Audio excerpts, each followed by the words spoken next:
Welcome to the Manders Mindset podcast. Here you'll find both monologue and interviews of entrepreneurs, coaches, healers, and a variety of other people, where your host Amanda Russo will discuss her own mindset and perspective and her guest mindset and perspective on the world around us. Manders and her guests will help explain to you how shifting your mindset will shift your life. Welcome to the 100th episode of Manders Mindset. I'm your host, Amanda Russo, and I am so excited that you are here listening to the 100th episode of Manders Mindset.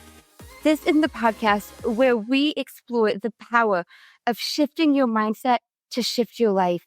And I have spoken with so many amazing, thoughtful, kind individuals who have gone through so many different internal shifts and have helped me uncover and think of different ways to shift within my own life. And I really hope they've helped you guys shift within your own life as well. The road to 100 has been a journey. It has been full of so many mindset shifts. It's been crazy. You know, I have put in so much thought and energy into deciding what was going to be episode 100. At first, I thought I was going to interview the founder of Breathwork Detox. Decided that's not what I wanted to do. Then I debated who I wanted to have interview me. And I went back and forth between a lot of people.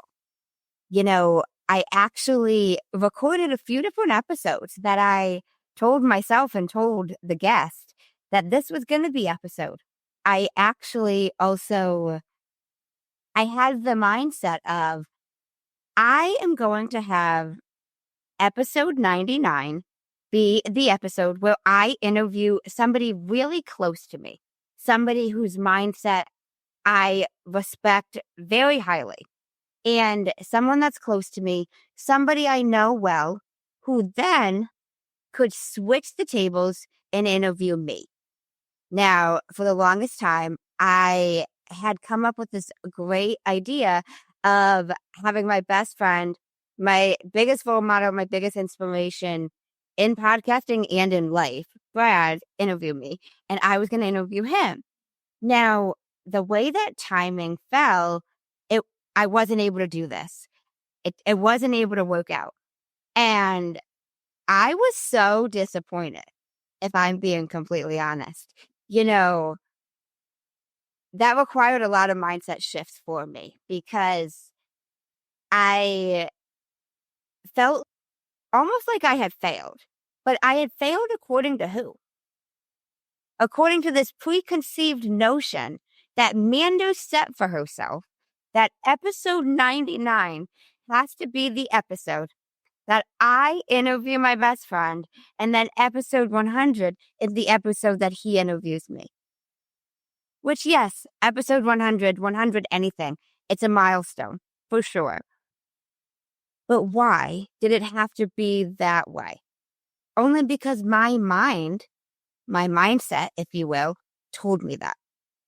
Then I still had in the mindset, okay, I'm still going to follow this plan because everything is figure outable. If you haven't heard episode 99, tune into that. But then I reached out to my really close friend, Brandon, who helps me whenever I get myself into any interesting situation. And I was like, I need a favor. I know you don't really listen to anybody's podcast, but I need you to let me interview you. Then you need to interview me. And we did this. And I released episode 99 of my interview of Brandon. I still have the interview where he interviewed me. I will release that at a later date. But listening back to it, it came to me that the episode of Brandon interviewing me wasn't what I was looking to air for episode 100. No, it was a great recording. Brandon and I had a blast. It was his first time ever interviewing somebody on a podcast. And you guys will hear that episode at some point, but it wasn't episode 100 quality. So I've done a lot of internal reflecting, thinking, and mindset shifting, if you will, about what I wanted episode 100 to be, who I wanted to interview me, what I wanted to talk about, what have you. Decided to have someone really close to me who's also a podcaster who knows a lot about my podcasting journey sit down and have the tables turn. And I had a good friend of mine, JR, interview me. I really hope you all enjoy this episode. You get to see a lot of different sides of me. And these are some of the internal mindset shifts that I had to shift in the process and on the road to 100. And you'll hear me talk a little bit about this deeper, but again, it was also coming back and into that awareness of who set this rule, that this is what it has to be. The only person who set that rule or shifted my mindset in a negative way was myself. So I encourage you to ask yourself, what are you telling yourself you have to do a certain way? What if you did it differently? There's no one certain way to do anything.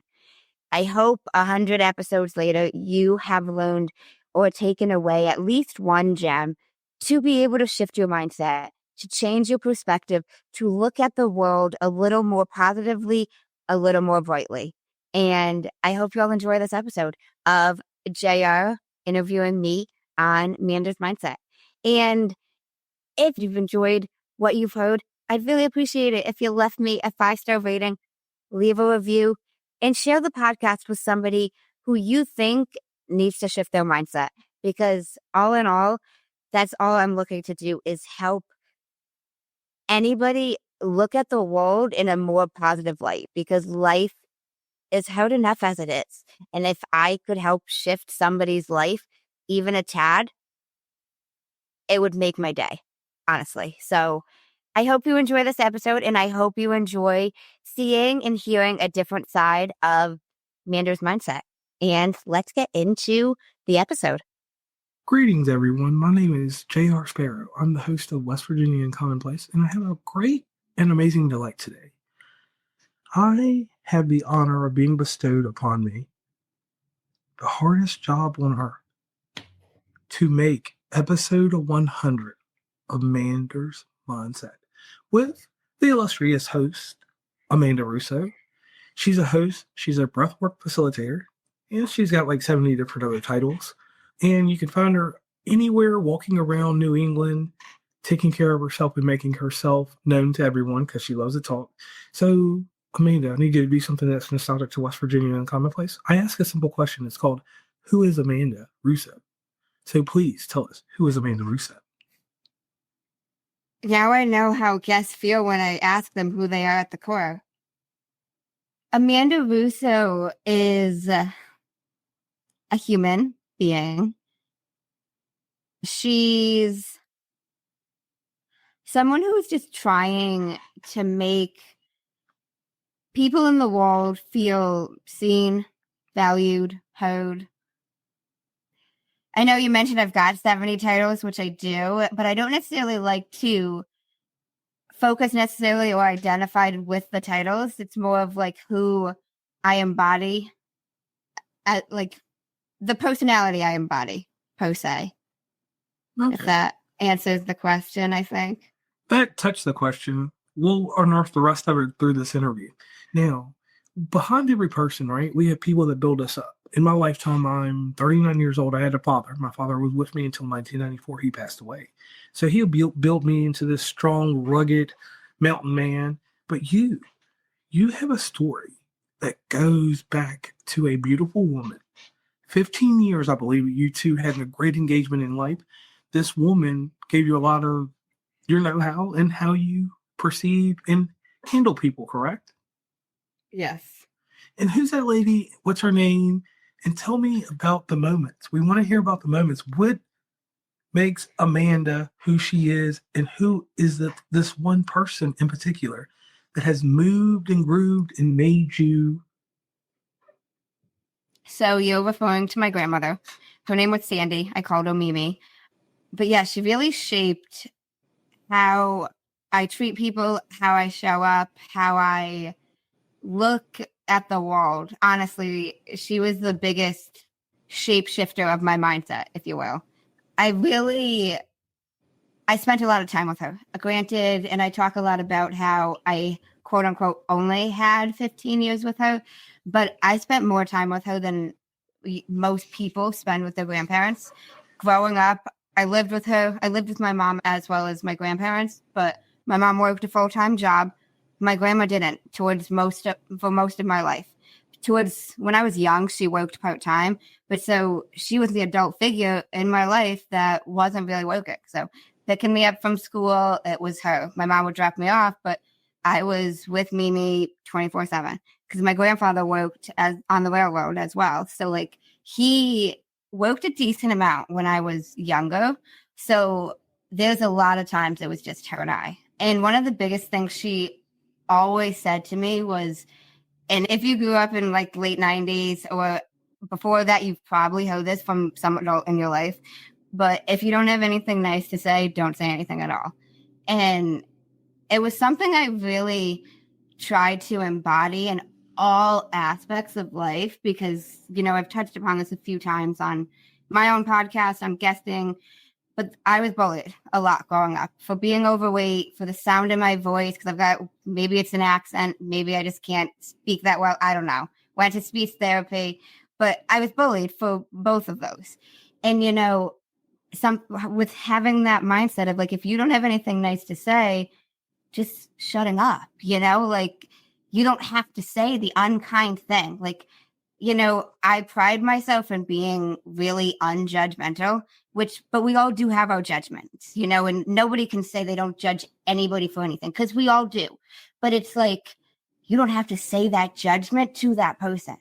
You know, there was something else she said to me, and I was really young when she said this. And I remember I was around the age that like you would question everything. I think I was around 10, but she was like, and I was at that age where I was almost like teasing other kids a little bit. And even being a standby person when other kids would tease other people, because growing up, I wasn't somebody that would say anything. So like if there was a kid teasing somebody, I might not follow along with the teasing, but I'm not going to be the kid to stick up for the kid. Until she said to me, she's like, you know, Amanda, something you say, and I can't remember if she said 5 seconds or 5 minutes, but she was like, something that takes you 5 minutes to say could last in somebody's head or in somebody's mind for 5 years. And I was like, what does that even mean? Why is it going to last in their head for 5 years? Almost giving her a little bit of sass. Like, it's not going to last in their head for 5 years. And she was like, Amanda, if somebody says something either really nice to you or really hurtful to you, you're going to remember that. You're likely going to remember that for longer than the person that said that to you. And it was hearing that I was then like, wow, like I don't have to say all my thoughts out loud, you know, like if we get hurt by something somebody does, if we don't understand somebody's opinion on something, if we disagree on something, if we have that judgment of whatever it is, we don't have to say that to that person, you know? And I think there's so much power in, I guess, silence or shutting up. And I don't mean that badly, but like not hurting other people's feelings, you know? And it's just, again, you don't know how long it's going to last and say with what you say to somebody. Like I still remember some of the specific things, you know, I'll probably remember some of either the really hurtful things or the really great things that were said to you, even if it wasn't yesterday, last month. And it's like bringing that to the awareness, it kind of just makes you pause more so and like, okay, like, let me journal about this before I like speak my judgment. Like, let me say it to a close friend instead of I'm somebody that weirdly enough, like I talk to myself, like as weird as that fucking might sound, like I'll talk to myself. I'll record a voice message to myself, like just venting it and getting it out, but not even having to say stuff to certain people, you know? And one of the things I pride myself in the most is that I really think I'm not a judgmental person. Like people can tell me any and everything, and I'm not going to judge somebody just because like I've seen it, I've been through it, etc. And you know, I really got that from her because she, more so than anybody else in the whole family, she did not judge anybody. You know, something I jokingly say, but it's honestly the biggest truth is that there's nobody in the family that liked my grandmother. Like everybody liked her. There's people that don't like me. There's people that don't like my mother. My grandma was the person in the family that every single person liked. It is openly known that because she didn't look at anybody differently, regardless of what you did, regardless of what you tried. I have a cousin that went down the drug route and got involved in drugs, heroin, whatnot. And even that, like, he didn't end up graduating high school. And, you know, she still never judged him for that. She didn't get to see us make it to the point of high school graduation, but she was still one that, like, she didn't judge anybody. You know, I had a cousin of mine, a second cousin of mine, and I actually never shared this story before, but she, and I don't even remember this, I was really young, but she was getting married. And when she first met this man, he still wasn't divorced from his last wife. What? So by the time they were getting married, he was divorced, whatnot, whatever. But her parents were really old school, very religious, very old school. And they were like, if you're marrying him, like, we're not going to the wedding. And they didn't go to the wedding. I was young, so I wasn't even invited. I don't even know if I was like 2, 3, 4. I was super young. But my grandma went to this wedding, and it's so funny. And I only know this story because I heard about it from my mom, but she called my aunt to tell her, and she was like, I just want to let you know, I have no hard feelings. You can do what you want and have your beliefs, but I'm still going to your daughter's wedding. She is not judging her. She is not looking at her differently. This man was going through divorce. My grandma understood life. Like, divorce is a long process. He started a new relationship. Before the divorce was fully finalized, they got engaged. They didn't walk down the aisle when he was still married, obviously. Legality-wise, they couldn't do that.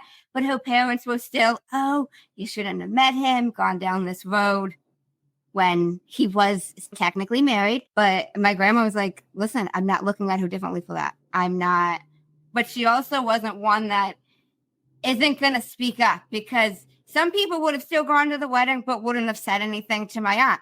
No, she called her to let her know, listen, like, here's the deal. And my aunt, I guess, appreciated that because they never had bad blood, because she was very authentic. She even said to her, she was like, listen, I can't turn my back on my niece just because she's marrying someone that maybe I don't agree with the timing. Maybe I don't agree with the way it happened. She's still my niece.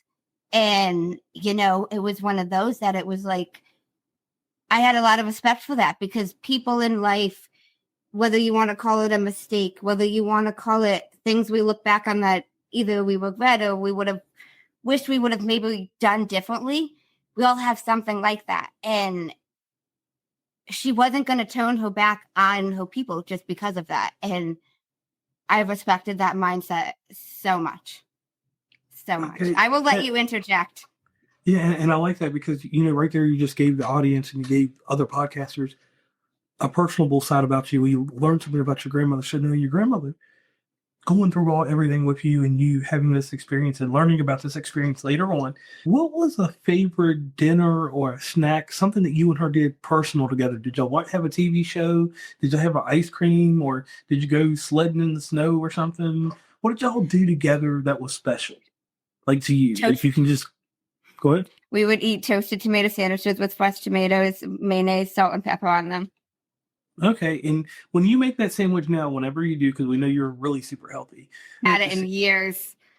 But you might make one tomorrow, right? Just thinking about it just brings up that moment. And see, that right there is what makes you a great podcaster, because you have a moment right there. You told us about it. You let us in, right? And that's what I like about you and your style of podcasting, because you doing that right there, let us know about Amanda Russo. If we were sitting at home with you right now, if we were all sitting around at my favorite pizza place in Franklin, Mass. She's in New England, but she's not in Franklin, Mass, so don't try to go there and find her. But if we were out there, I've got like 3 spots out there. So look, audience, real quick, I want to do something fun here. With that starting there, that's the start of her origin story. Amanda and I are on a crusade now to learn about Marvel Comics. So that'll tie into something later. But with that, being tied in. That's her origin story right there. That's part of that. So let's get into the nitty gritty, what people want to know. This is episode 100. This is the prolific episode. And you brought me on as the host, which is amazing. It's hard to get me, guys. I will be honest with everybody. I'm one of those ones that, I'm fly by night. You might catch me here and there, but you don't see me everywhere. So let's go with this real quick. You have tons of people that already know the origin story of your podcast, but let's just go back and tell that story one more time. Here's the rhyme and reason for this. Telling the story again, there's going to be a new listener. There's going to be new listeners, right? Right? Yeah. Yeah. So please tell us what inspired you to create Manders Mindset and how did the idea for the podcast come about? And then please tie this into how that mindset led to you being part of something that's amazing that you do now. So tell us how this podcast came about and how you ended up doing what you do as a facilitator. Okay. So the podcast came about, not my whole life, but more of my adult life. I've been a pretty big talker, and I always have something to say, whether it's a comment, whether I'm giving feedback, whether I've always got something to say. For a while, I would post on social media, on my stories, different videos talking about different things. I had a friend of mine actually tell me I was like a motivational speaker. Shout out to Megan. Ignored that. She's like, you should start speaking. I'm like, what does that even mean? Whatever. In college, I was a tour guide. Like, I was known for like my loud voice, my speaking skills. Anytime we would have a really big tour, they would always give that to me because I could raise my voice loud enough to get all the families to hear me. Yeah. Well, I'm sorry to interject. Can you give us a little example of giving a tour? How loud your voice is. Oh, how loud my voice is? I mean, I would raise it and I would be like, everybody, we are going to gather around right over here. We're going to get close in. Nobody's going to bite each other. And I'm going to tell you what we are going to walk through this cafeteria and see.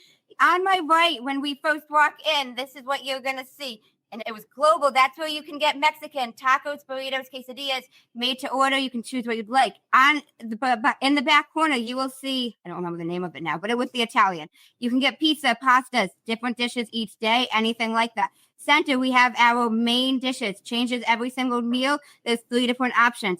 In the back corner, you have the grill. You can get your grilled hot dogs, hamburgers, grilled cheese, French fries, every and anything like that. Over in the very front towards the left is the deli. And we are going to walk through. We're going to do a loop around. We will come back to the center. Any questions you have about that, you can ask me when we get back out here. And that's an example. I like that. Now, you've got to tell us how this podcast came about now. I was in the process. Right, but I'm just making sure that when we get to talking, sometimes we lose focus. But with you have a mindset with a headset. So definitely keep going. You got it. No, but that was to give you an example of, like, in high school, a speaker. I didn't speak a lot. I didn't use my voice. I wasn't really speaking. College, I got more into that, even the tour guide example. Then post that, I was sharing different videos, like I mentioned. A friend of mine had mentioned, you're like a motivational speaker. Did not do anything with that. I posted like some random videos of almost like my feedback on different podcasts Rachel Hollis posted on Instagram. I have no idea what my purpose of this was. If you look back, 2022. Fast forward, 2023, I got certified in Breathwork in Utah, and I was a big talker there. I always had something to say. It was interesting because at one point, even the founder, the head trainer, even had his back turned at one point, and he was like, does anybody have a question before I see what Manders has to say? And I was like, maybe I should shut up. I didn't, but by the end of said training, he says to me, Manders, you should start a podcast. Now, that was the first time anybody had ever said this to me. So it wasn't even something I thought about. So like these videos and this information, feedback, motivation, inspiration, whatever you want to call it, that I had been sharing and like spewing my word vomit in different platforms, but not on a podcast, because I just never thought of the concept, honestly. I didn't know anybody besides one person in my life who had a podcast. So it was one of those things that like oh, I listened to Rachel Hollis, I listened to Mel Robbins, I listened to Jay Shetty, but outside of my one friend, Sean, like it wasn't something that people I knew did. So it was not something that was even in my forefront per se. But now I really respected and admired this guy. One of my friends, Shannon, and I joke about how like she's kind of glad that's what he said to me, because I would have done anything. He could have said, you should move to wherever. I would have tried to find a way to move, because that same night I stayed up till it was literally, I remember I saw 2:22 in the morning that night. And I was like, I need to go to bed. I am sitting in a wagon in Utah researching how to start a podcast. And it's almost 2:30 in the morning. But that night I thought about all the people I'd be interested in having and interviewing on the podcast, people that I knew in my life personally, that I respected their mindset. I respected their outlook on life. I respected something about them. Either people I had met personally, some people I had interacted with only virtually, but people I knew in my life. Because honestly, at the time, I didn't even know, like, where do you get guests for a podcast? Like, now I know there's freaking thousands of ways. But when I first even thought of the idea, I'm like, where do they come from? I don't know. But also I had the mindset of, just because I know you, just because you're my friend, doesn't mean you're going to be on Manders Mindset.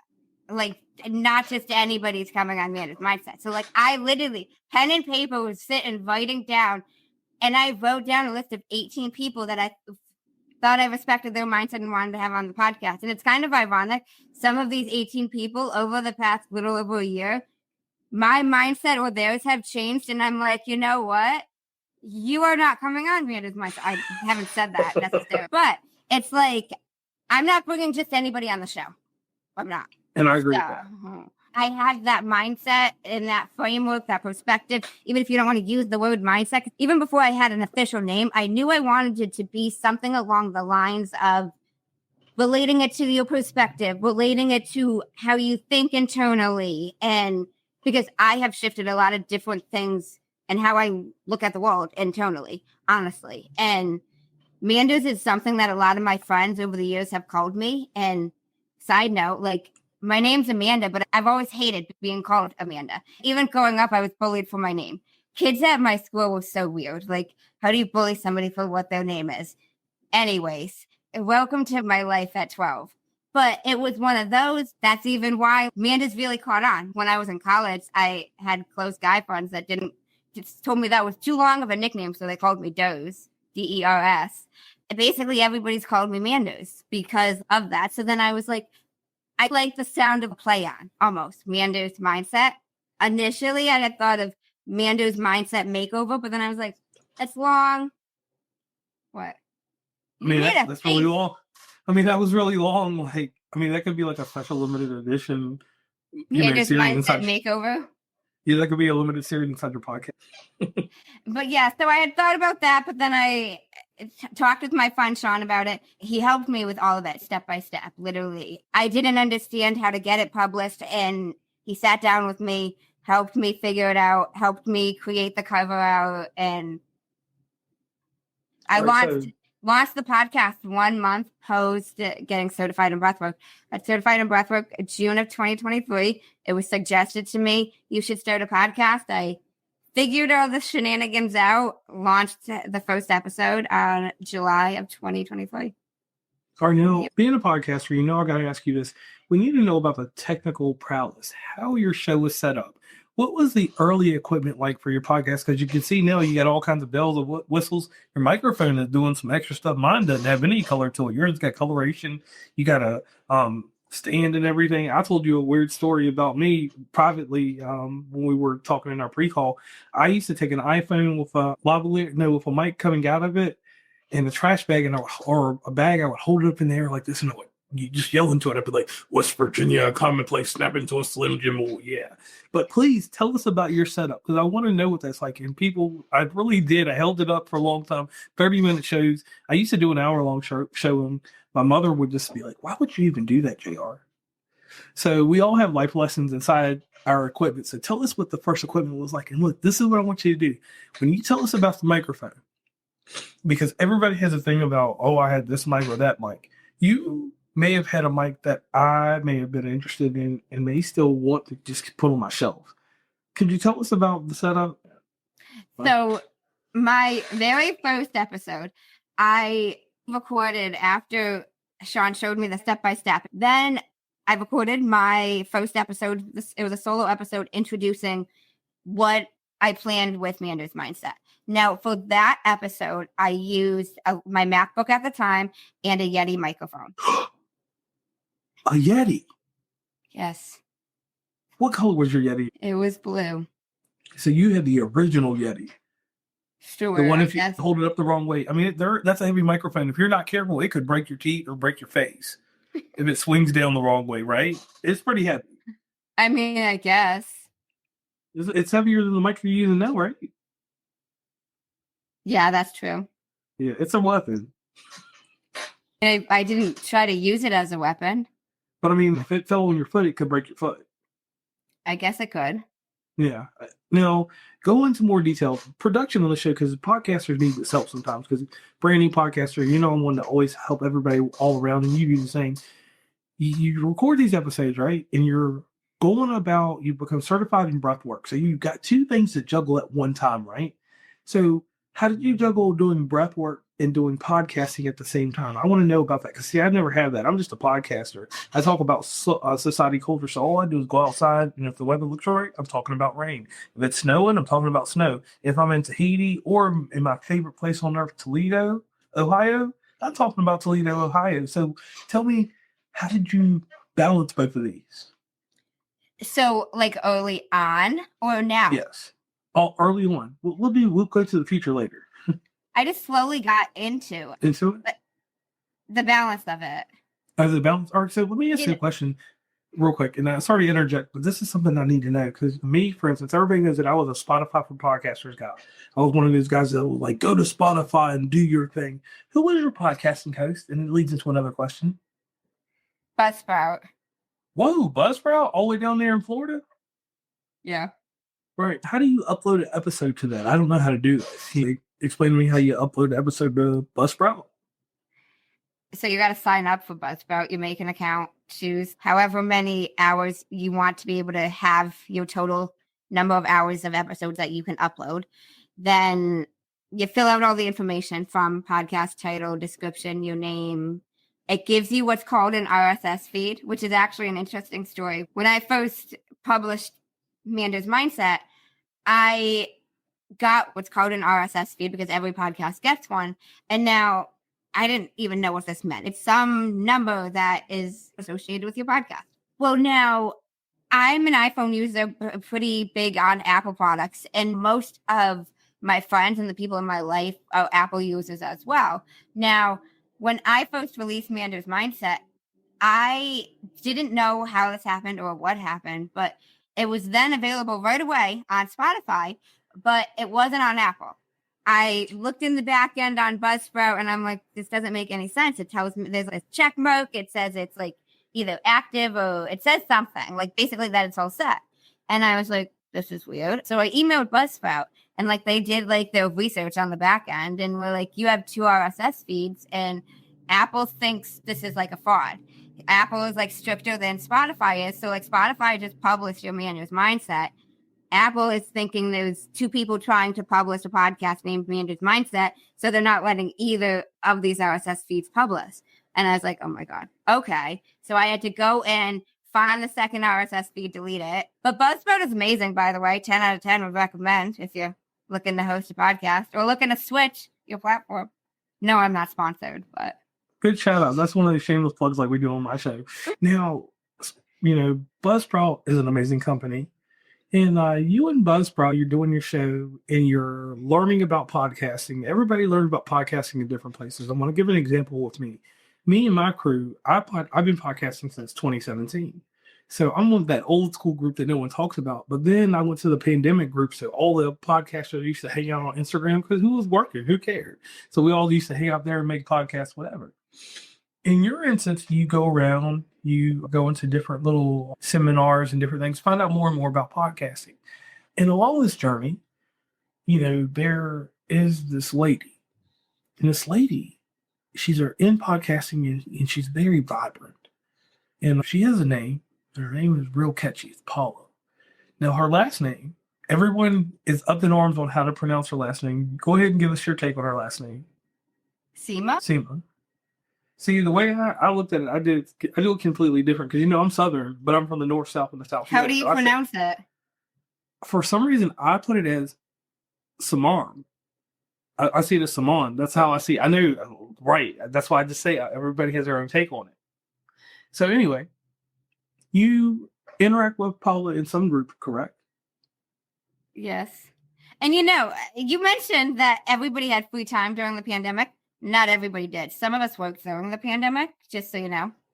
I mean, I work too, but, that's a story for another day. You need to do a limited series on that. So you meet Paula, and explain to me what you and Paula interacted and how your relationship started. So I met Paula virtually. Shout out Talk Shit with P. If you never heard, shameless plug, go listen. Talk Shit with P. She's one of my favorite people. We actually just met this year virtually before we went to PodFest in January. And I loved her energy. It was radiating. We connected right away. And we've been inseparable ever since. Okay, so she's actually your first encounter in podcasting in a meeting setting like that, right? No. Or is she at least the noteworthy one? Let's go with the noteworthy one. Does that work for you? Yeah. Or so we'll say noteworthy. Paula, don't hit me. Please don't hit me. Now, you mentioned something that I was going to mention, but you mentioned it before me. This thing called PodFest. What is PodFest? Hold on. I want to know what PodFest was to Amanda before she knew what it was. What was PodFest in the beginning of your life in podcasting? It was a podcasting conference that I had not heard about. Are you sure you want to go with that story, or do you want to recant that and tell me what was PodFest to you in the very beginning? So I had never heard of course you asked me this.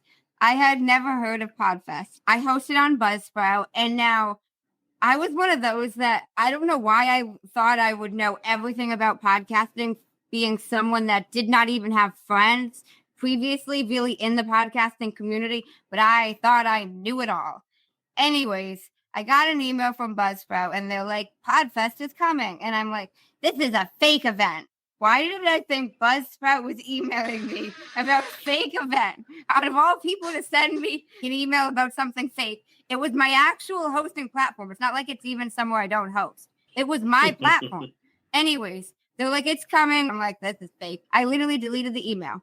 Fast forward, I don't remember, maybe about a week or so, I get an email and the subject line is, we want to send you to PodFest. And I was like, this is fake. And now it was like a scholarship or a giveaway that you could enter to win a ticket. Now, I purposefully entered this thinking, this isn't real. I'm going to prove that this is like a fraudulent thing by entering and not winning. Okay, I don't know. Anyways, to the point where I so don't think this is even an actual thing, I didn't tell anyone about it. I didn't tell anybody I applied for this scholarship. Normally, I would have told, I've got a few close friends that I tell even some of the wild, interesting things I do. I tell these certain friends of mine. Brandon's one of them. But I didn't tell anybody this because I'm like, this isn't even a thing.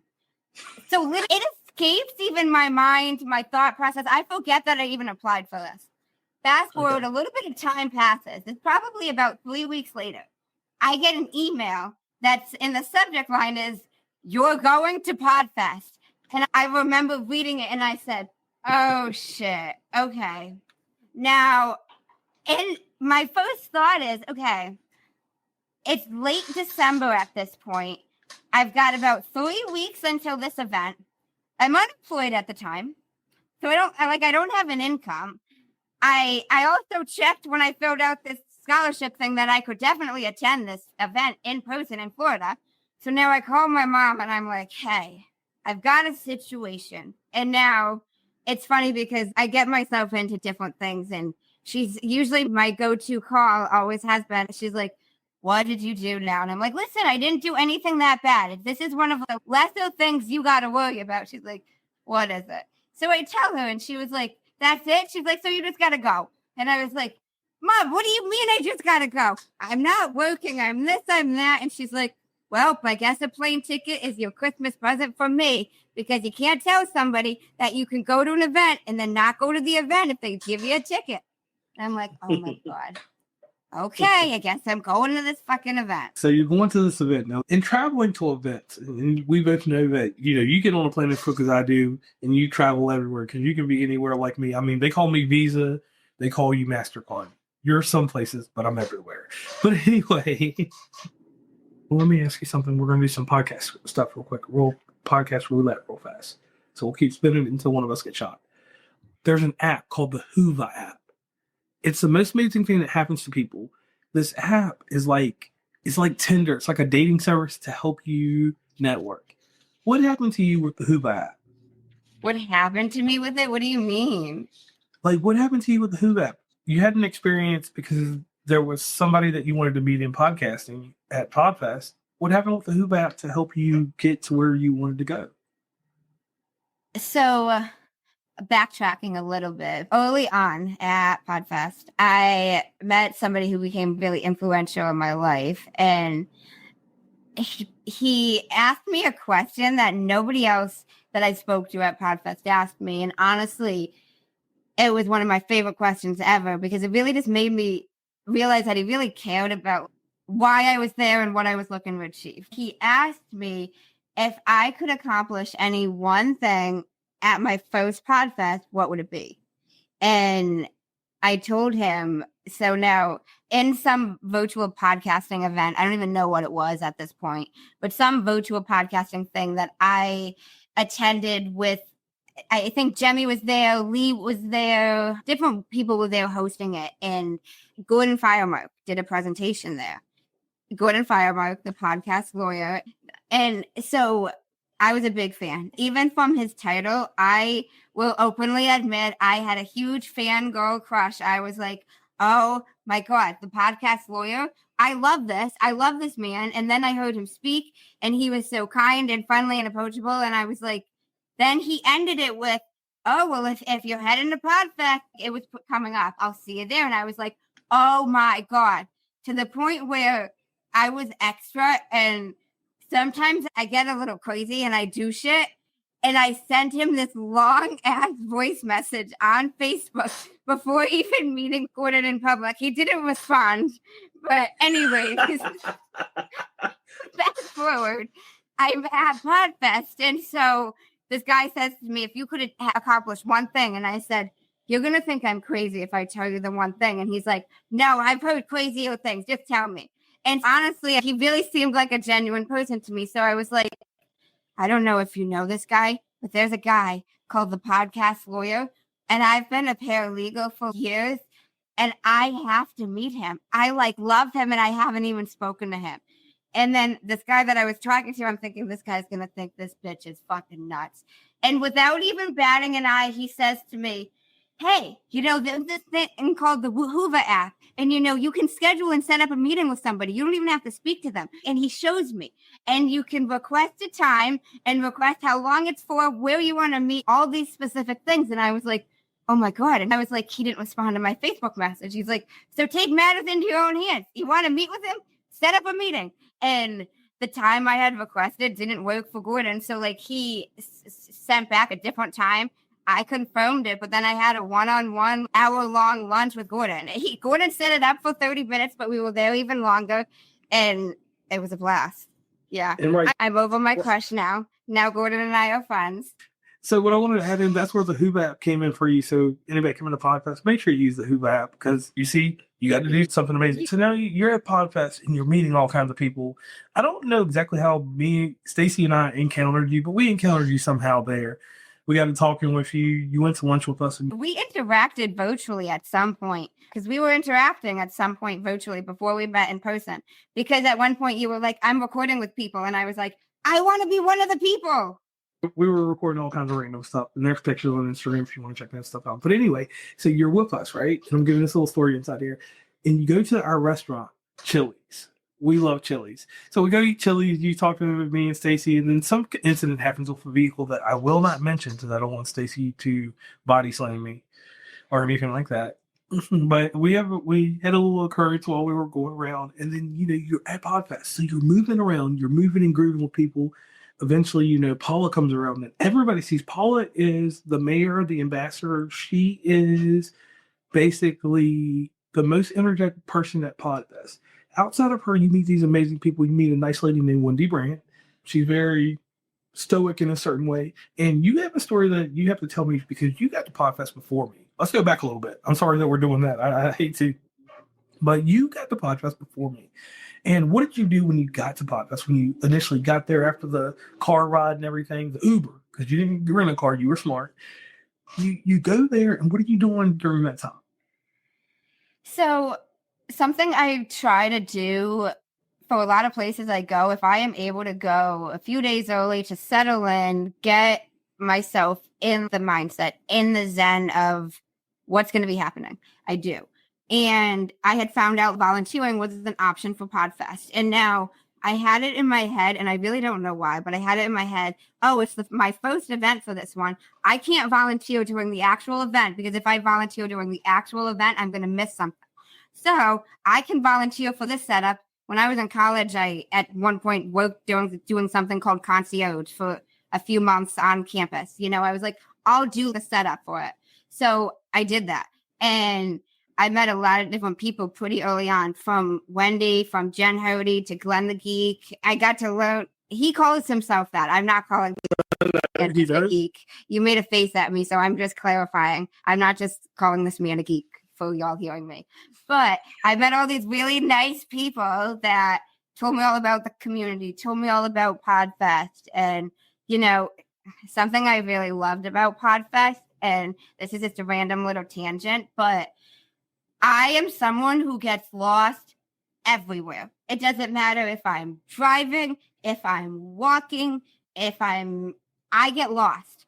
I have the worst sense of direction in the world. Geography is not my friend, but one of the things that I loved so much about Podfest was even before anything was fully there, I had to go for whatever time the setup was. And I remember I was messaging Jen Hody, all kind of nervous. I don't know if she could tell I was nervous, but asking her where I'm supposed to meet them because we are setting up. So there's not going to be any signs. I'm not going to know where to go. And that wasn't the case at all. I literally was able to find my way, even though the signs were not set up where we actually ended up putting them. There were still different things that said Podfest. There were people with shirts, even though it was the day before the actual event started. And I was like, I love this. One random little stressor that I've had in so many random areas of my life, it isn't here. Okay, I found my place in a random little way. And Podfest is an amazing experience. Everybody's taking pictures, and I talk about this all the time, that I have this weird leaning problem for myself. And we took a few pictures, and I was kind of leaning this way, look like a dolphin trying to jump out of the water, and I can't get all the way out the water. Now, you go to different events, you meet so many different people, and you get bonds with people from this. So you meet this guy, and I look at him, and I'm looking at this guy. I seen him before, you probably seen him. He's got this dark hair, and I'm like, man, this dude looks like he could be a Calvin Klein model. He looks like he's on the cover of Podcast GQ. And this guy, there's a lot of things about him, but no addition to him, just a lot of minus. And this man, it's just something about him. He was catchy, he was a pretty man. And I say that in a clever and a nice way, no intent. He's adorable. Right. This great man. And he has the greatest generic name on earth, Brad. You meet the illustrious Brad Minus. No addition or multiplication or division. And he's been the best addition. Right. The best addition in your camp. And here's the thing. This man, you and him align because when you look on paper, if y'all were going to do a fight or something or just anything, I would never fight him. Well, no, I'm just saying if it was like we were doing this, it's called the tell of the tape. Endurance coach, breathwork coach, health fanatics. They could, as fast as you guys walk is how fast that I run. And, both of y'all beside each other, you see two people that just look like they know what they're doing. Now, you and Brad intertwine at Podfest. And when I see both of y'all, and before I interview Brad, y'all are walking somewhere down the hallway before you go into the expo hallway, and Brad is right beside you. He is there being very cordial. And what I would say about this is this, and I know I'm taking over the show a little bit, is when you're with Brad, right? Brad has this aura about him. It's just like, Brad, he could just tell me that if I put my finger in a socket, I will become Energy Man, and I'm going to believe it. If he has something like a technical prowess, I had my Zoom recorders and stuff like that, and he told me a certain way to get the sound proper. He told me I needed to put one of these little furry things on here. I forgot the name of it because I like to make love to the microphone. He said, stop doing that, JR. Move away from it. He even gave me the little thing that I just tell everybody. Finger to a mic, do that to the side. Keep away from the mic. So Brad's influential in that little bit of a time, but how far do you and Brad go after that? How far does your podcast friendship and then real life friendship go from there? So he's actually the person I was referring to that helped me with the Hoover app and was like, you don't even have to speak to Gordon. You can just set up a time and have lunch with him. And I did. But yeah, he's been such a huge influential person in my podcasting journey and in my life as a whole, honestly. I kind of look at Brad the way some people look at God, not even going to lie. Anytime I have an issue with anything whatsoever, I ask him how to solve it, what his thoughts are.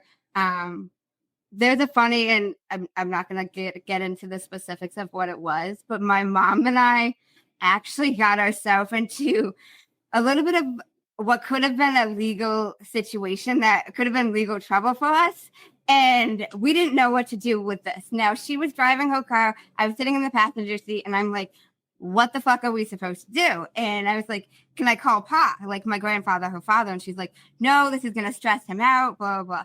And I'm like, okay, well, I got to call Brad. And she's like, well, I guess he's the only person you can call. And he told me step by step. He's like, you got to go to the police. This is what you have to say. Don't touch this. And I followed what he said step by step. And you're legally safe now. You're legally safe now. But literally, he's my favorite person in the whole fucking world. Anything I've needed, anything I've had a question about, anything whatsoever, he's the person I text. Like, I have an issue. I'm even struggling to shift my own mindset. Brad's the person I reach out to. Okay, now, Brad is strong to you. If you had to think of a comic book character for Brad, who would he be? I don't even know comic book characters. I would say he's kind of like a dashing Captain America, Spider-Man type. I know Spider-Man. I've heard of Captain America. Okay, so he could be your Captain America then. We'll go with that because he looks like he would carry a big shield and just knock everything away. Now, you know, he can solve anything. Right, and Captain America solves everything. I believe that. Well, let me give you this. Captain America is the leader of the Avengers, so let's just leave it at that. So he is Captain America. All right, and then we'll say you're Scarlet Witch, or you could either be Who's Scarlet Witch? Scarlet Witch is one of the women that are part of the Avengers. She has some little red power that she just throws in the air. Is she the woman with red hair? Yeah.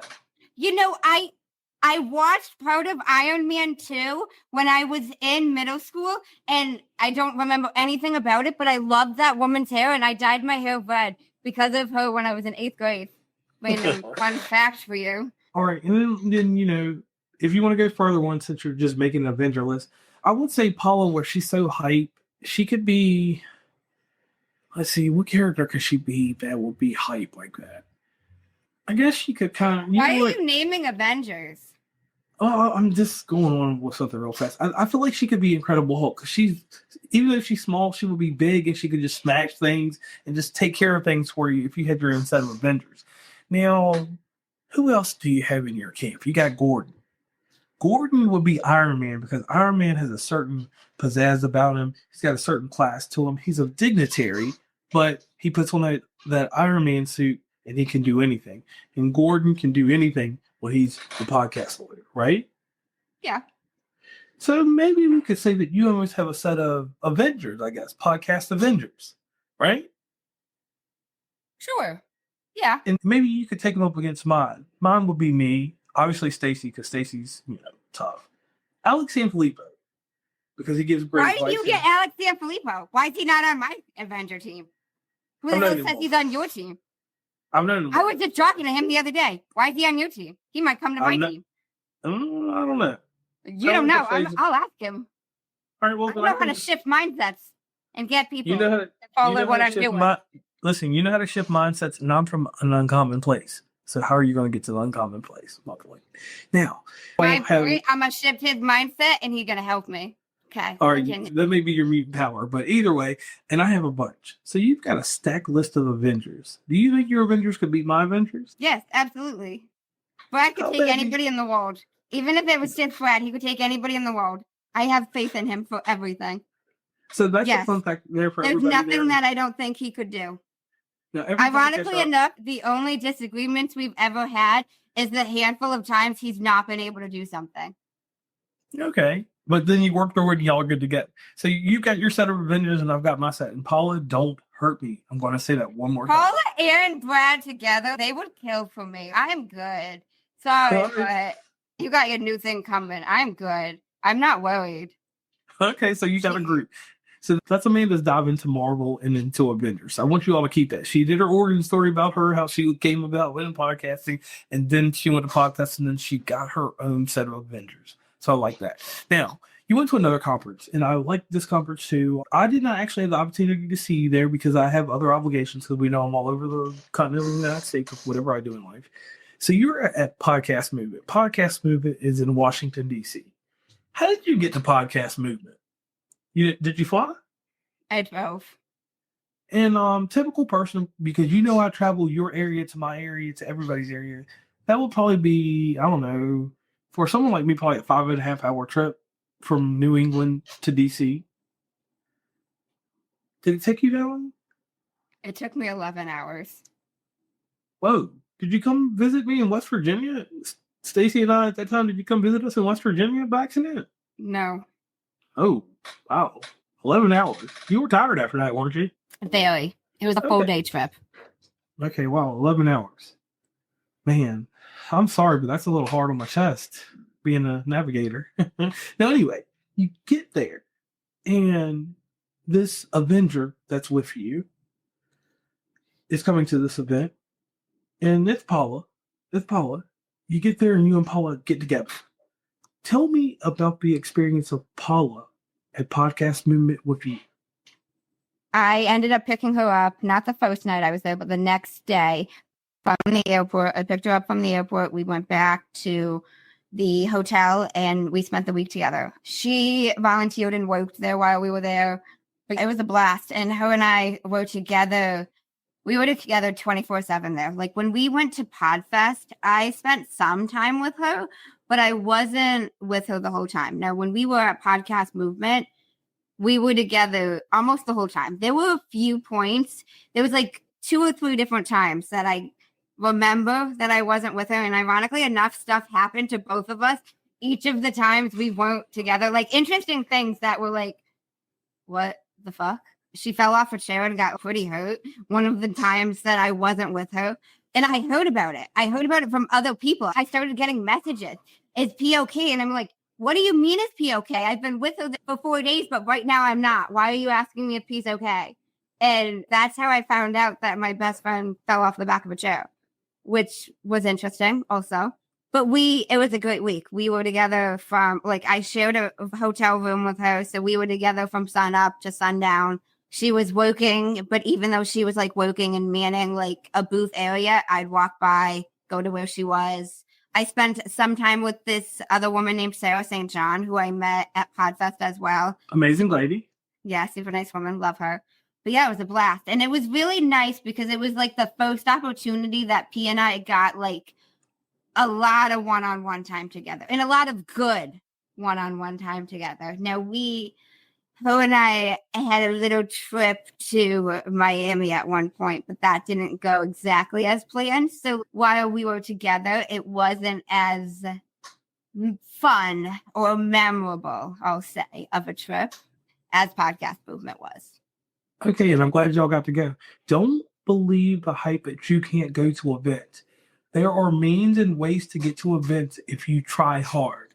We all know ways to get there. So if you're in the podcasting community or becoming part of the podcasting community, reach out to Amanda Russo because she has lots of resources and she knows how to get to these events, correct?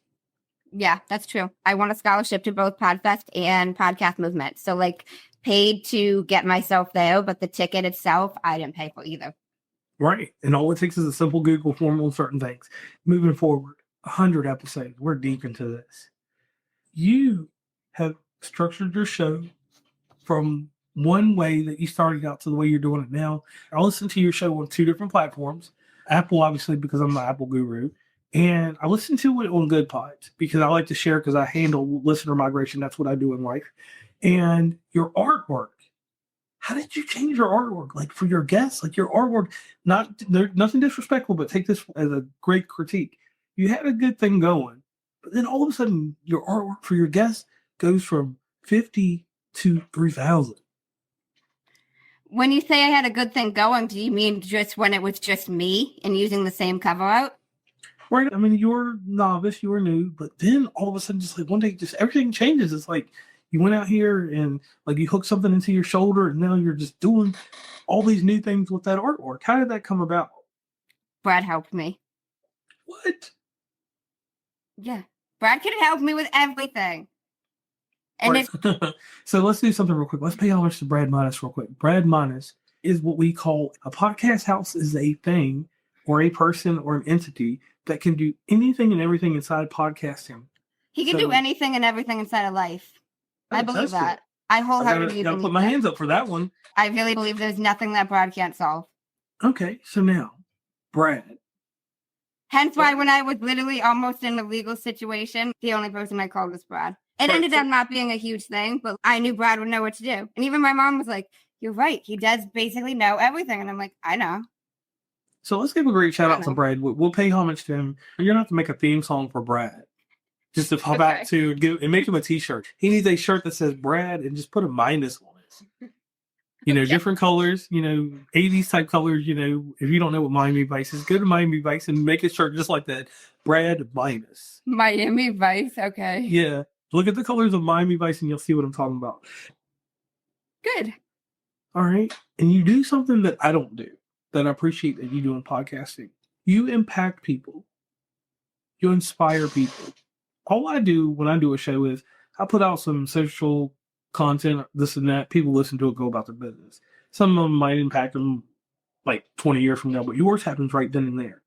You don't look for the residual today.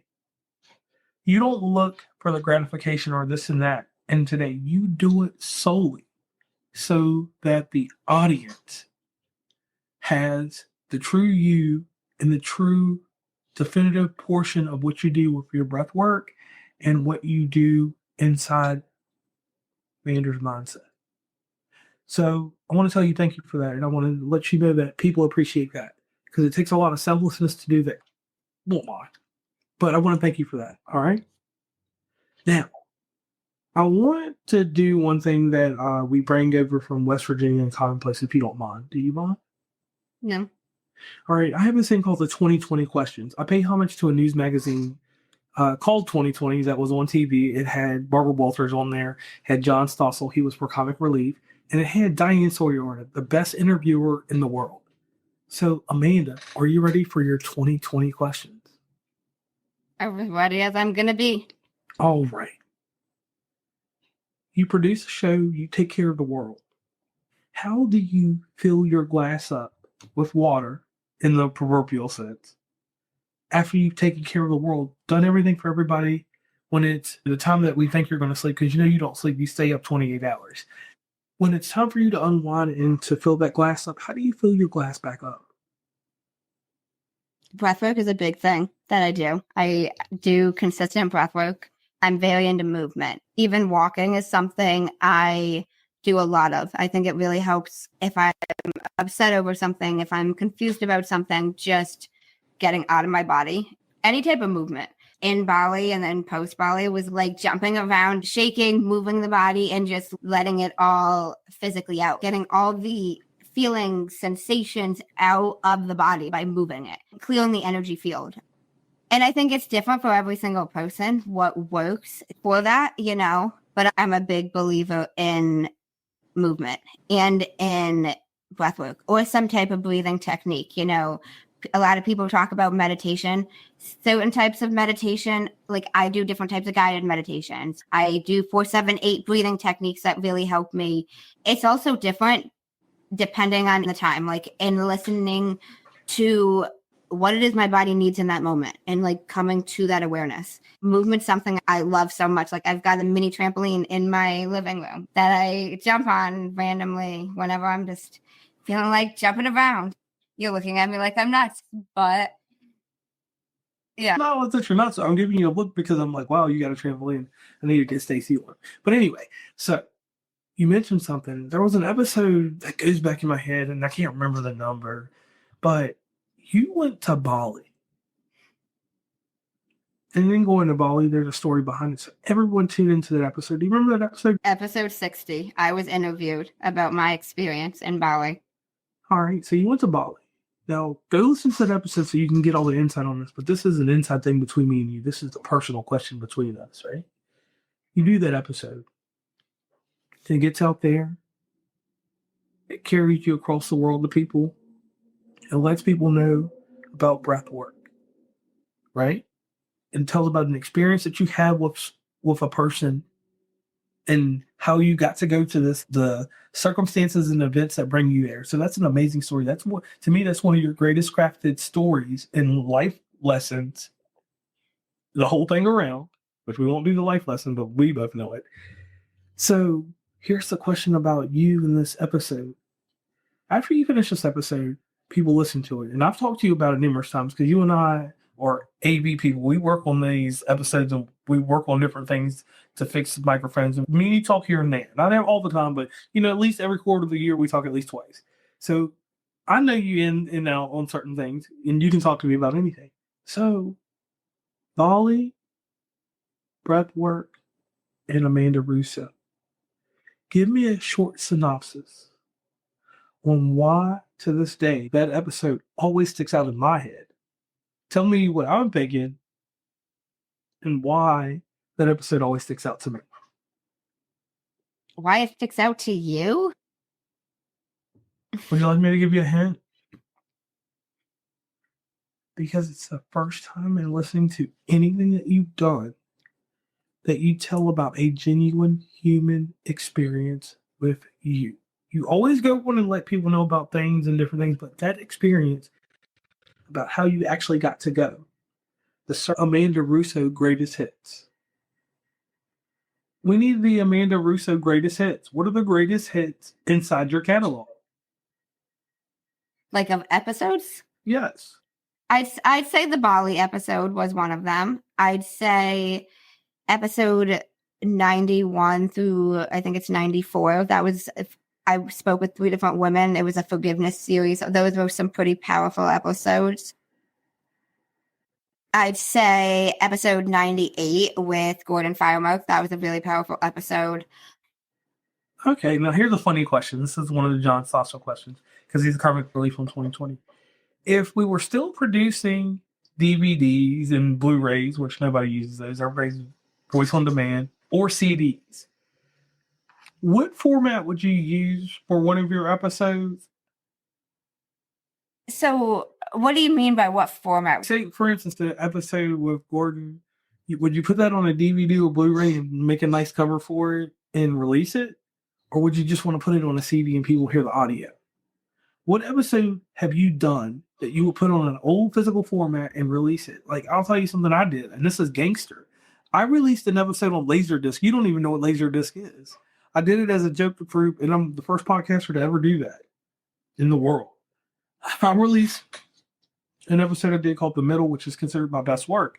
I released it on Laserdisc, and only 4 people have it. I've even released an episode on record, just to facilitate this idea of that if we were back in the olden times and I had one episode or one thing that was good, I put it in this physical format. Obviously, record sounds best because it's the best sound you can get. And I released one episode that was great at that time. So what would be your episode? What would be your physical media? Would you do a VHS tape? Would you do a DVD? Would you do a CD? Would you do a Blu-ray? And what episode would it be? Think about it.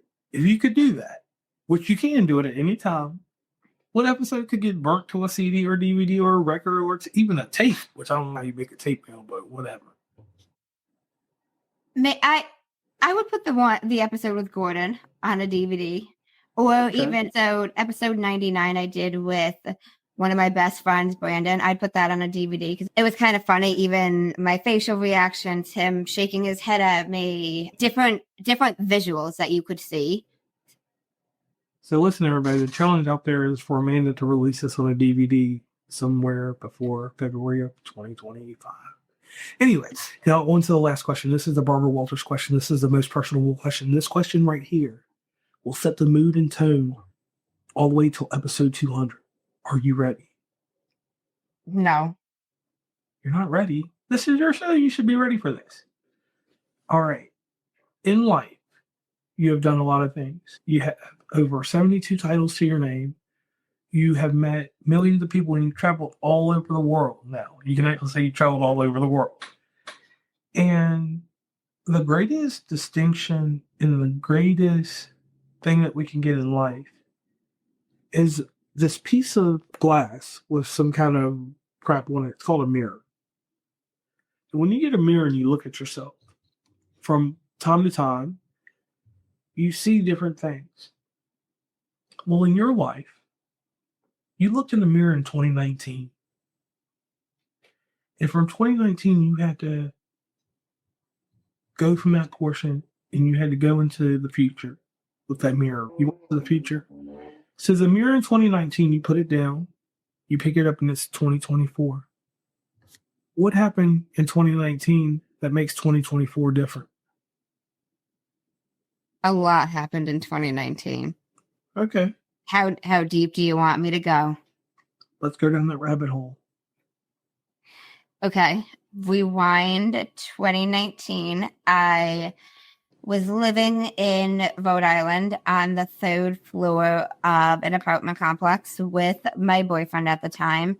And it was October 2019. I'll never forget. I was walking up the stairs to the 3rd floor and I had nothing in my hand and I was out of breath. And I was like, what the fuck? And now I, rewinding a little bit, had gone through my own fitness journey a little bit. Growing up, I was always overweight. Then in high school, I went to the doctors and I got on the scale and I was really close to 200 pounds. And I was like, nope, I don't care what I have to do. This is not happening. Fast forward, I was also a vegetarian at the time. And that sort of developed what I didn't realize or quote unquote classify as an eating disorder at the time. But I started restricting so much to the point where I was only eating fruits and vegetables, only green vegetables. So like if it was corn, I wouldn't touch it. If it was carrots, wouldn't touch it. It was mainly green beans, mainly honeydew melons. Sometimes I'd have some cantaloupe, but that was it. And on and off, I'd eat a meal with my family. So like I didn't look like I was basically having this eating disorder, honestly. That helped me lose a little bit of weight. Fast forward, 2015, I go to college, move to Rhode Island, went to Roger Williams. I got involved in this relationship and it changed a lot about me. I actually stopped being a vegetarian because of said relationship, and that's a whole other story I can delve down if you want me to. In college, I gained some of the weight back. I didn't get back to right under 200 pounds, but I had probably lost about 30 pounds from that eating disorder. I also started going to the gym, Planet Fitness membership. I was only doing cardio because I was nervous of the weight room, thought it would injure myself. So lose a little bit of weight with that, but going to college, I started eating meat. I'm in the dining hall. I gained a good amount of the weight back. Not all of it, but a lot of it. Now, October of 2019 rolls around. I have graduated college at this point. I'm living in Bristol, Rhode Island on the 3rd floor. And I'm like, what the fuck? I am out of breath. And I don't have one thing in my hand. I can visualize this in my mind. Like, I didn't even have my phone in my hand. And honestly, I walked inside and I literally just sat there for a second and I was like, what the actual fuck? Like, something's got to change because I just don't want to live like that. Like, outside of look, outside of feel, I was like, it's a basic, I'm struggling to walk up the stairs.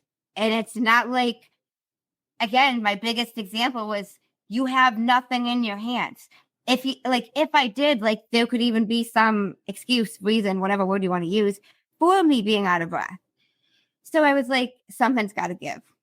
Now, right around this time, I discovered a woman who's been pretty influential in my life. Her name's Rachel Hollis. Talked a little bit about her on the podcast. Not delving down that rabbit hole right now, but she mentions about doing something every single day, and that's moving your body for 30 minutes.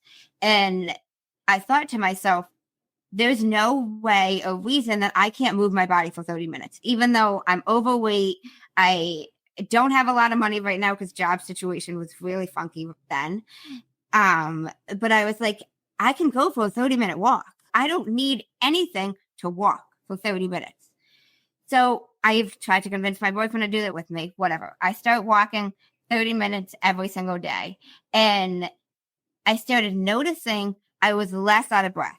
I didn't notice that I looked different. And it wasn't a huge difference in being less out of breath, but it was noticeable to the point where I'm like, wow, I'm not like, oh my God, trying to catch my breath just from walking. Okay, so I loved that. And I was like, wow, this is cool. Fast forward around that same time, October 2019, I got an email from Anytime Fitness saying something along the lines of, oh, we'd love to have you back. You can have like a free 2-week fob. Now, years ago, I had actually won a gym membership. I never used it. That's a whole other story of the toxic relationship that I was in. I don't know if you want me to delve down that, but I got this email and I thought to myself, 2 free weeks of a gym membership. You know what? I want to see more progress than what I'm seeing with these 30-minute walks. Let me get this 2-week membership and see. If I use it, I'll keep paying for it. If I don't, no harm, no foul. Then I will just get rid of the membership. So I go there, I set up an appointment, they show me around the gym, and now I see this group workout being done. And I was like, that is cool. And now I said to the owner at the time, I was like, I want to do that. What is that? I want to do that. And he's like, that's a group HIIT classes. That's something separate, blah, blah, blah. I'm like, I don't care that it's separate. I want to do that. He's like, okay. So I signed up for that. I fell in love with it to the point where it didn't even seem like I was working out per se, which I was, obviously, but I was doing it for the community, for the enjoyment. I made friends and was spending time with people really nice. I had things in common with people who were just genuine good people. And I also had a pretty toxic living situation at the time. Now, I joined the gym in October. I was in a relationship when I joined said gym. My relationship fell apart that Thanksgiving Day. So timing was pretty close together. Yeah, it was Thanksgiving.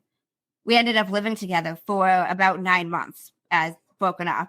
But that fell apart around then. And even more so, it wasn't great in that month leading up to it. From Thanksgiving until the following August, we lived together and shared a pretty small apartment. And I didn't want to be there. I didn't want to be there ever. It was a toxic living situation, which obviously it was, considering we worked together. We had broken up. We were living together. We broke up because he cheated on me. Like, nothing was good. His excuse was, I can't break up with him because we live together. He wasn't going to move. I was stubborn. I wasn't going to move. I was like, fuck it. You don't want to leave? I won't leave either. We can fucking do this. That's fine. And we did. For reference, in terms of how small, we shared a bedroom even after being broken up. The apartment was so small, we didn't even have a couch. So, like, we shared a bed even post breakup. I stuck 3 pillows in the middle of us and told him not to touch me. And we did that for 9 months. What I'm saying is, I'm amazed. Okay. Yeah. So that also aided in me working out more because I didn't want to be there. So if I could be at the gym, I was at the gym. So, for example, I was doing these HIIT classes. There were times I do 2, sometimes 3 classes in a day. Not even necessarily, it was insane. I was moving my body so much. So, like, I started shedding weight pretty quickly. But it wasn't even because I was, like, obsessed with the exercising. It was more an escape mechanism, which is that necessarily the best thing? Who knows? But my living situation wasn't great. And considering all the things I could have been fucking doing instead of being home, if I'm spending my time at the gym, I'd bring my food to the gym. I'd eat lunch at the gym. I was working at a group home at the time. It was to the point where, like, I'd do a morning workout. I'd eat some food. I'd do an afternoon workout. I'd head to work sometimes. So there were times I'd be at the gym sometimes from like 9 a.m. to 2 p.m. Then I'd go to work. I mean, that was a smart thing to do. So you weren't in a toxic situation all the time. Yeah. This is the 100th episode. We want the juice in the tea. Do you have a question on that? I know you're telling the story right now, so I'm listening. I'm all ears. This is intense. This is like something that could be on the Lifetime channel. You know, I could make a soap opera out of this. Yeah, no, it was intense. That was a wild Thanksgiving morning. You know, my mom had said something to me, and I'm one of those people that I love quotes, and I really take different things, random things that people will say to me. It could be random, it could be motivational, but I will remember it for my fucking life. I'll take it to the gravestone. Like, be careful what you say to me. But my mom had made this comment to me once, and I posted this on my Instagram like 4 years ago, but she made this comment to me once. I'm pretty sure it was about this toxic relationship, because we were together for about 5 years total. We broke up at one point for about 2 months during it because he cheated on me even once we got back together. But she had said to me, you know, I mean, I'm trying to remember exactly how she worded it, but she said something along the lines of, you know, if something or someone in your life at some point no longer brings you any happiness or joy, it's time to let that go from your life. It could be a job. It could be a relationship, a friendship, a place you live, a location, a hobby, anything whatsoever. If you reach a point where you don't have one aspect of something that you enjoy, even the thing you dislike the most. And she mentioned that because, like, I've been someone who have a difficult time leaving things because I see the good in everything a little bit. I try to, at least. So I fairy tale, like, well, this is not great, but it's good because of this. And, you know, she said to me, once you've got no joy or no happiness with it, you just got to let it go. And that was something that I had always really reflected back on. And I had a lot of my own toxic ways throughout this relationship. Now, that same Thanksgiving morning, things had felt off and weird between us. And now, how I found out different things at times throughout a relationship by looking at his cell phone. Should I have done that? No. Should I have felt like I needed to?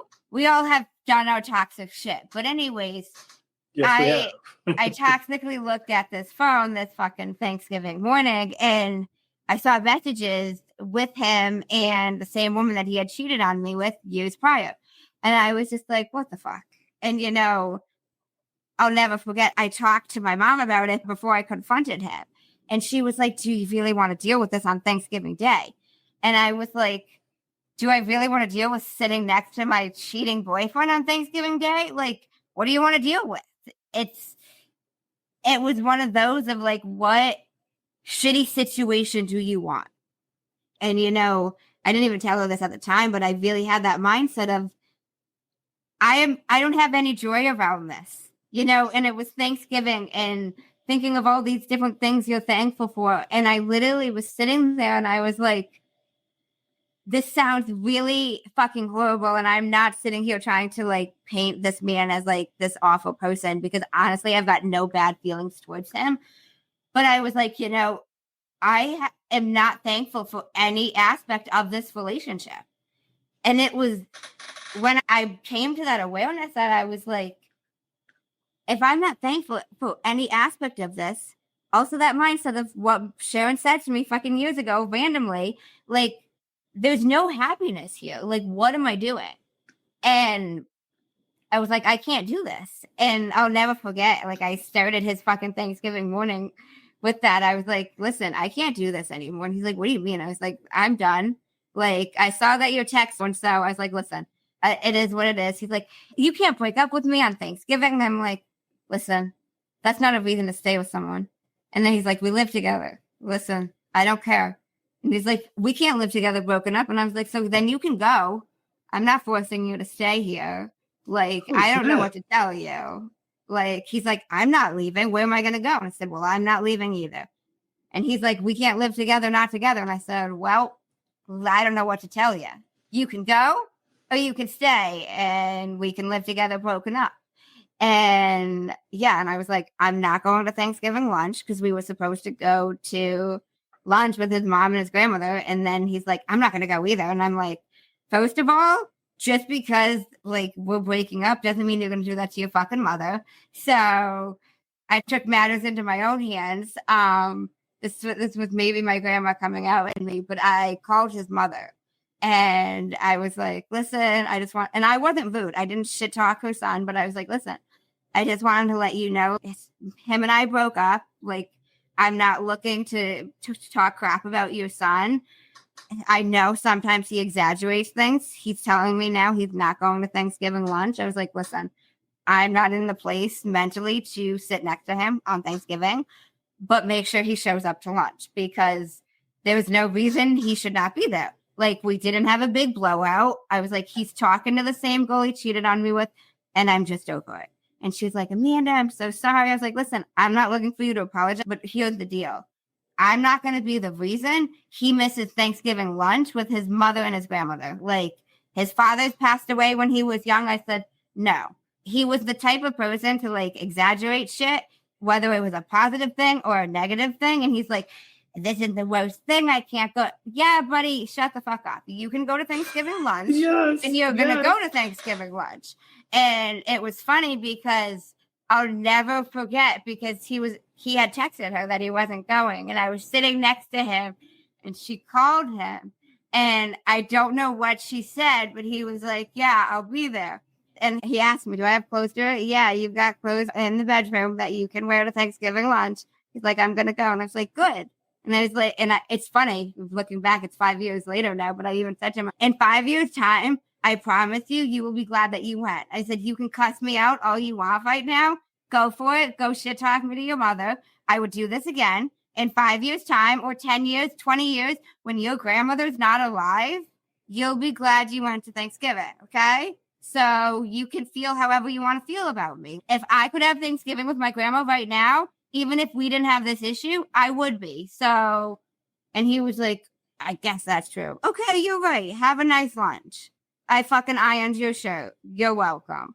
And I literally fucking said something like that. Like, I have a lot of sass, but I'm like, listen, I'm not, if I can affect how people look back on life, just because things didn't work out between us, I don't have bad blood towards him, you know, and his grandmother is still alive, but I'm still in contact with some of his family. And I know some of his family members have passed away. You know what? He will be glad whether he recognizes it ever or that ever comes to his awareness. I know for a fact there's a portion of him, whether he knows it or not, that he's glad that he was there. Because his grandma's not going to live forever. She was 70 something then. And not that age as a factor, but it is at times. And I'm like, buddy, you ain't going to use me as an excuse. Then I'm going to be the reason.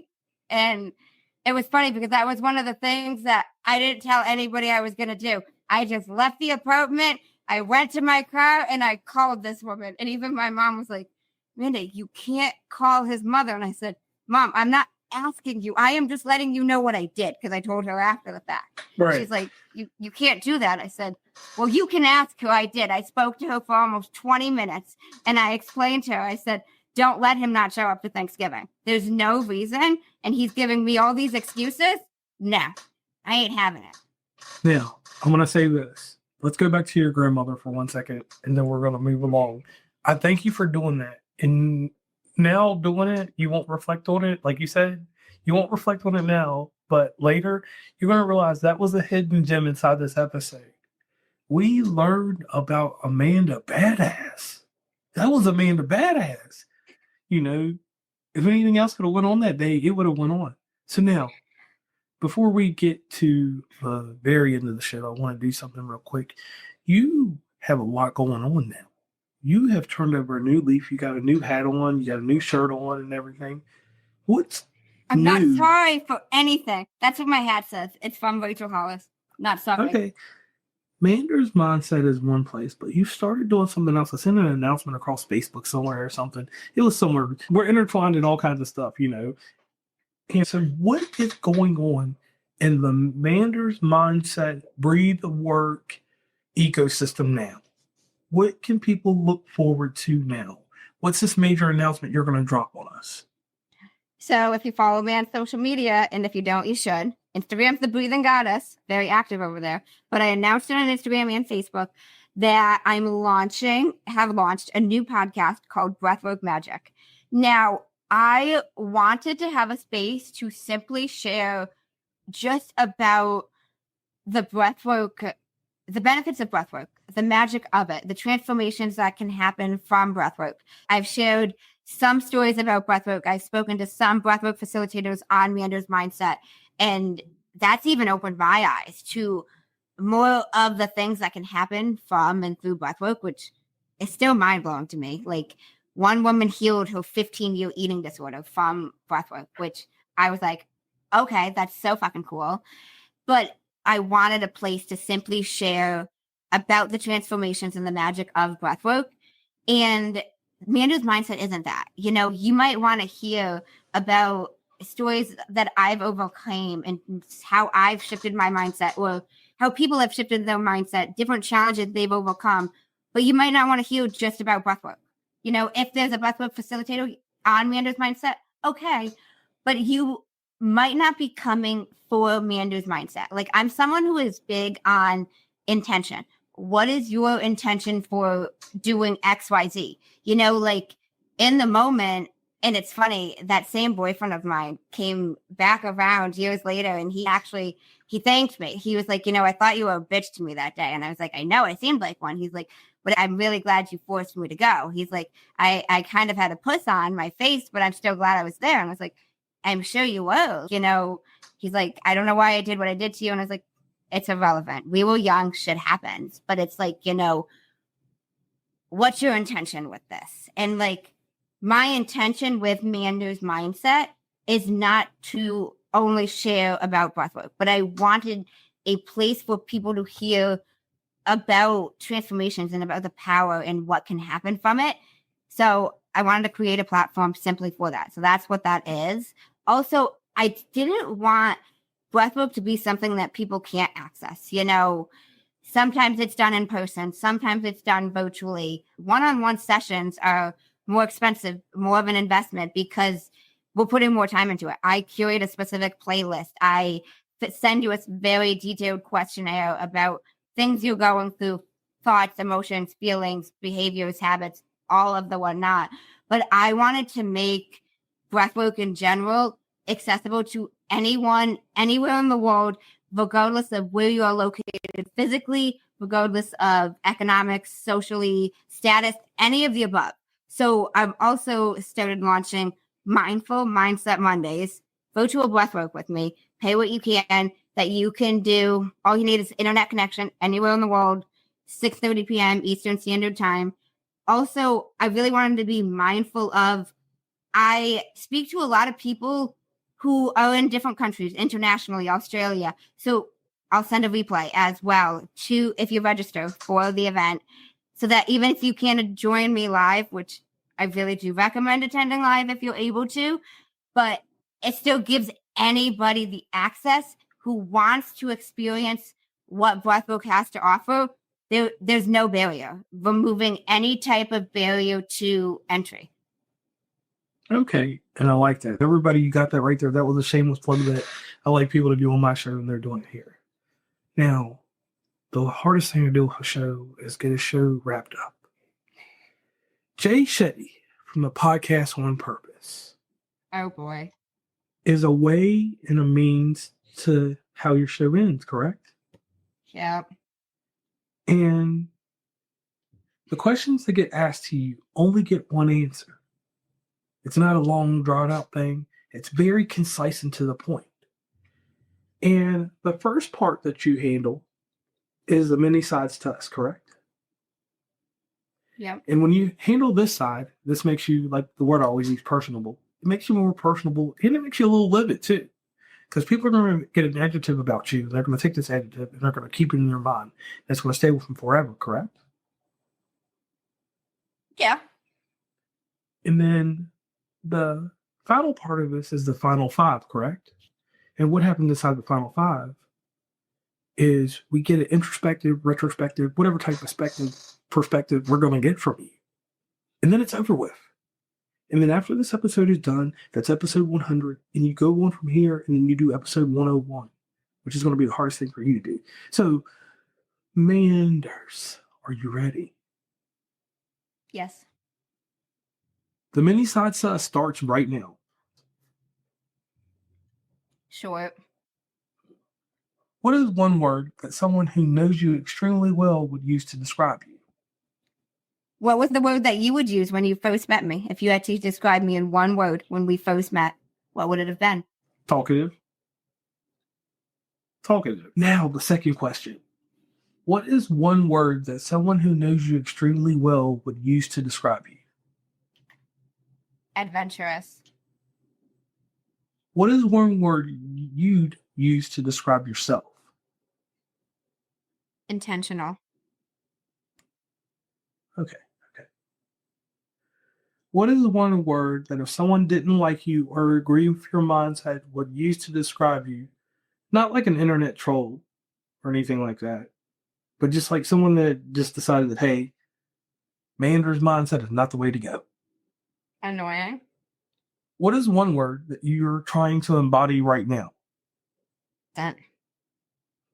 The final five. Get a little intense. What is the best advice you've heard or received?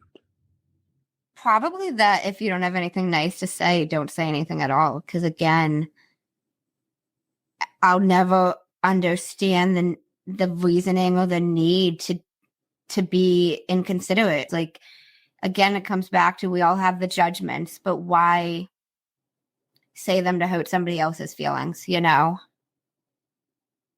Okay. Grandma, we love you for that one. Grandma, we really love you for that one. What is the worst advice you've ever heard or received?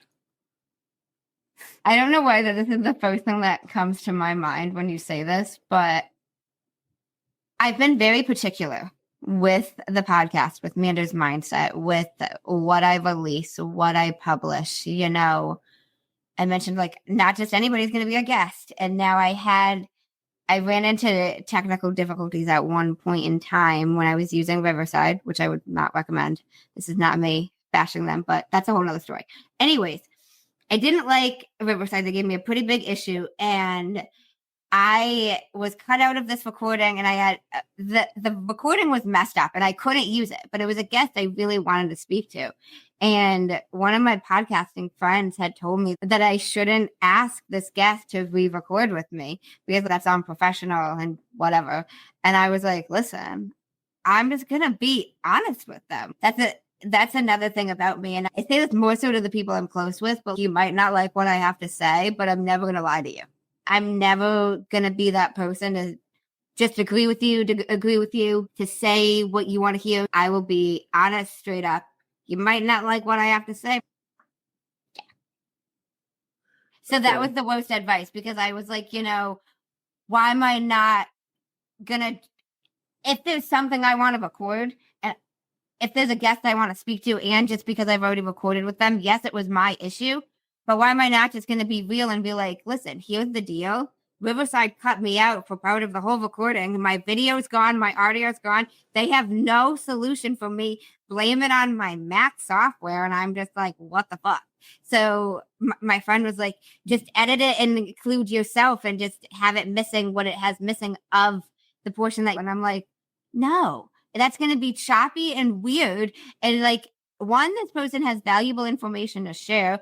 Two, I have a certain standard for one, Manders Mindset, and two, for myself. So I'm like, and I'm also not going to settle for not having this recording that I fucking want.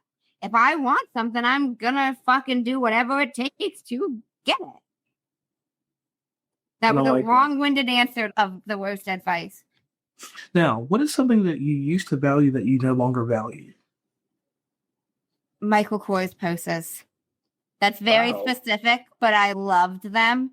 Like when I was in high school, I had so much pride in owning one. I deleted the photo years ago, but like I literally posted a photo of just a random ass Michael Kors bag that I bought when I was in high school on my Instagram. And it's like, for what? Who cares to see this? No one.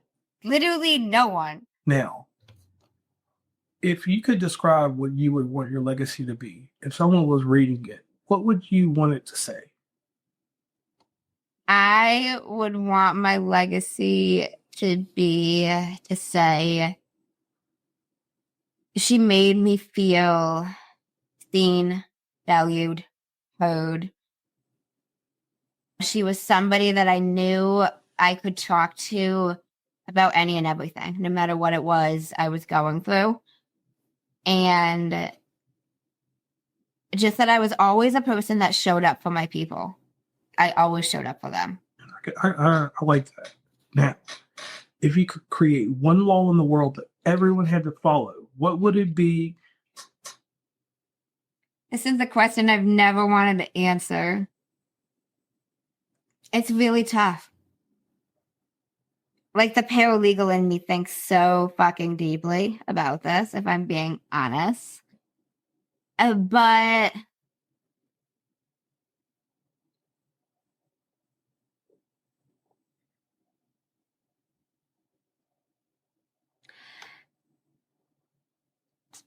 I don't know where this came. I guess my head just did an interesting tone. If you were listening to me, I just moved my head in a weird way. But I've never heard this phrase in my life, but it came to my mindset, I guess you can say. Anyways, that you have to journal your judgment, because you don't, again, it comes back to that mindset of not being an asshole.